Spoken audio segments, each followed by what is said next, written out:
Chapter 9. Job says there is no arbitrator between God and man. Then Job answered, "In truth, I know that this is so, but how can a man be in the right before God? If one wished to dispute with him, he could not answer him once in 1,000 times, wise in heart and mighty in strength. Who has defied him without harm? It is God who removes the mountains. They know not how, when he overturns them in his anger. Who shakes the earth out of its place and its pillars tremble? Who commands the sun not to shine, and sets a seal upon the stars? Who alone stretches out the heavens and tramples down the waves of the sea? Who makes the bear, Orion, and the Pleiades, and the chambers of the south? Who does great things, unfathomable and wondrous works without number? Were he to pass by me, I would not see him. Were he to move past me, I would not perceive him. Were he to snatch away, who could restrain him? Who could say to him, "What are you doing?" God will not turn back his anger. Beneath him crouch the helpers of Rahab. How then can I answer him, and choose my words before him? For though I were right, I could not answer. I would have to implore the mercy of my judge. If I called and he answered me, I could not believe that he was listening to my voice. For he bruises me with a tempest and multiplies my wounds without cause. He will not allow me to get my breath, but saturates me with bitterness. If it is a matter of power, behold, he is the strong one. And if it is a matter of justice, who can summon him? Though I am righteous, my mouth will condemn me. Though I am guiltless, he will declare me guilty. I am guiltless.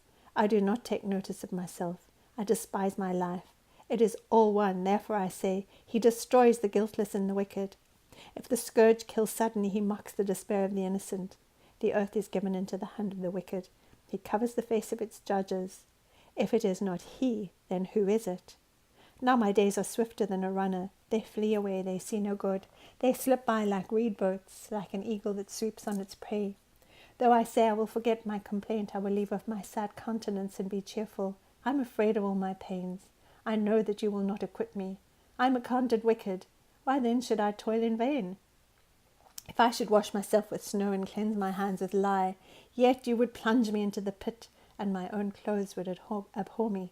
For he is not a man as I am, that I may answer him, that we may go to court together. There is no umpire between us, who may lay his hand upon us both. Let him remove his rod from me, and let not dread of him terrify me. Then I would speak and not fear him. But I am not like that in myself. Chapter 10. Job despairs of God's dealings. I loathe my own life. I will give full vent to my complaint. I will speak in the bitterness of my soul. I will say to God, do not condemn me. Let me know why you contend with me. Is it right for you indeed to oppress, to reject the labour of your hands, and to look favourably on the schemes of the wicked? Have you eyes of flesh, or do you see as a man sees? Are your days as the days of a mortal, or your years as man's years, that you should seek for my guilt and search after my sin?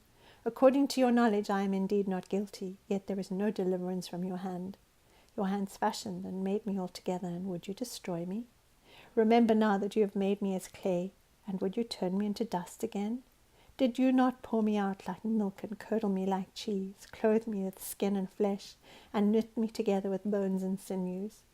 You have granted me life and loving kindness, and your care has preserved my spirit. Yet these things you have concealed in your heart. I know that this is within you. If I sin, then you would take note of me, and would not acquit me of my guilt. If I am wicked, woe to me, and if I am righteous, I dare not lift up my head. I am sated with disgrace and conscious of my misery. Should my head be lifted up, you would hunt me like a lion, and again you would show your power against me. You renew your witnesses against me, and increase your anger toward me. Hardship after hardship is with me. Why then have you brought me out of the womb? Would that I had died, and no eye had seen me. I should have been as though I had not been carried from womb to womb. Would he not let my few days alone? Withdraw from me, that I may have a little cheer before I go, and I shall not return to the land of darkness and deep shadow. The land of utter gloom is darkness itself, of deep shadow without order, and which shines as the darkness. Chapter 11. Zohar rebukes Job. Then Zohar the Naamathite answered, Shall a multitude of words go unanswered, and a talkative man be acquitted? Shall your boasts silence men, and shall you scoff and none rebuke? For you have said, my teaching is pure, and I am innocent in your eyes. But would that God might speak and open his lips against you, and show you the secrets of wisdom.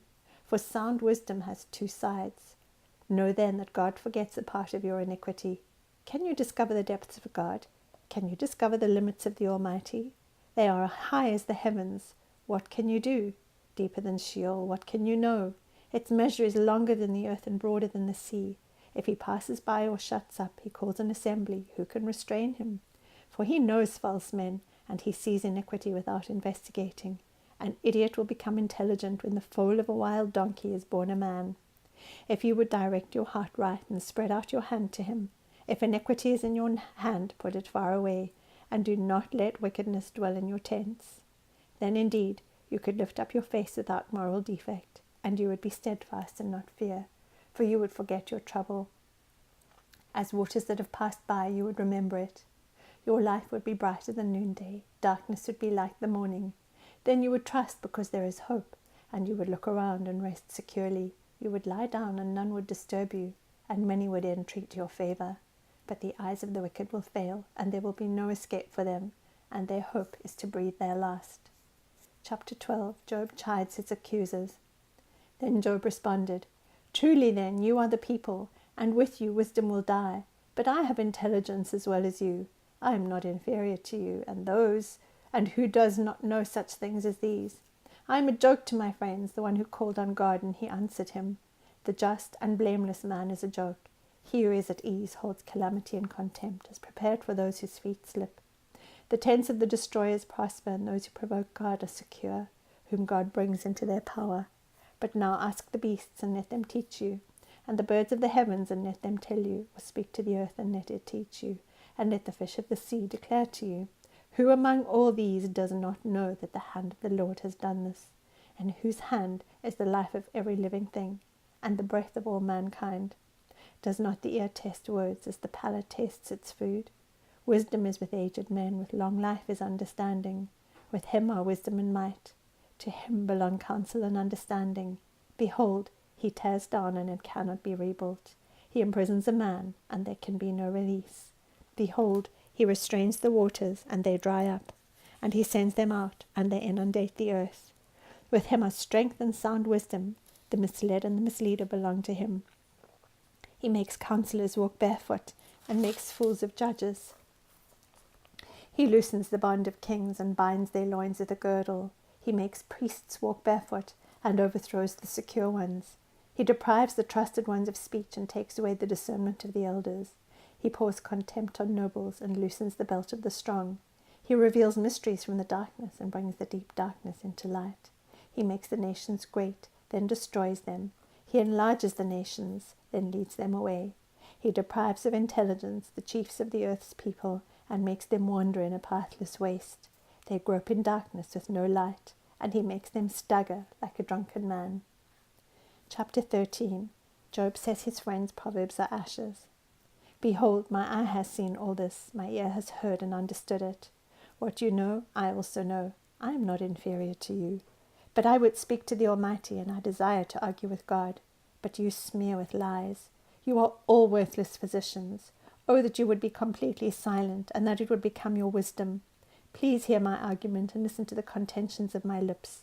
Will you speak what is unjust for God, and speak what is deceitful for him? Will you show partiality for him? Will you contend for God? Will it be well when he examines you, or will you deceive him, as one deceives a man? He will surely reprove you, if you secretly show partiality. Will not his majesty terrify you, and the dread of him fall on you? Your memorable sayings are proverbs of ashes, your defences are defences of clay. Be silent before me, so that I may speak. Then let come on me what may. Why should I take my flesh in my teeth, and put my life in my hands? Though he slay me, I will hope in him. Nevertheless, I will argue my ways before him. This also will be my salvation, for a godless man may not come before his presence. Listen carefully to my speech, and let my declaration fill your ears. Behold now, I have prepared my case. I know that I will be vindicated. Who will contend with me? For then I would be silent and die. Only 2 things do not do to me, then I will not hide from your face. Remove your hand from me, and let not the dread of you terrify me. Then call, and I will answer. Or let me speak, then reply to me. How many are my iniquities and sins? Make known to me my rebellion and my sin. Why do you hide your face and consider me your enemy? Will you cause a driven leaf to tremble? or will you pursue the dry chaff? For you write bitter things against me, and make me to inherit the iniquities of my youth. You put my feet in the stocks, and watch all my paths. You set a limit for the soles of my feet, while I am decaying like a rotten thing, like a garment that is moth-eaten.